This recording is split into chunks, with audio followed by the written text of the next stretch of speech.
You manage a server named Server 1 running Windows Server 2022, which is configured as a DHCP server. Server 1 hosts one DHCP scope, labeled Scope 1. You have added 5 network-attached printers to your infrastructure and need to guarantee that these printers receive the identical IP address consistently. The proposed solution is to adjust the DHCP scope options for Scope 1. Does this action satisfy the requirement? The options are yes or no. This question centers on how a DHCP server manages client address assignment. Think about how DHCP typically handles dynamic address allocation versus the need for specific, persistent addresses for static devices.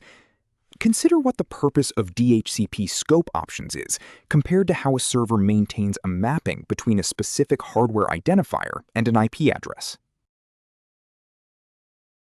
In my view, the correct answer is no. Adjusting scope options is not the right way to achieve this goal.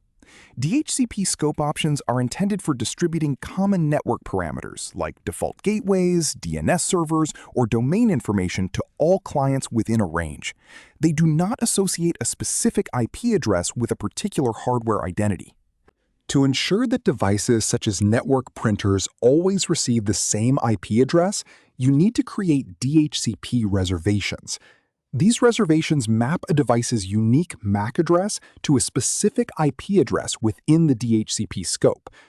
Since the proposed solution relies on scope options rather than reservations, it will fail to lock the printers to a fixed IP.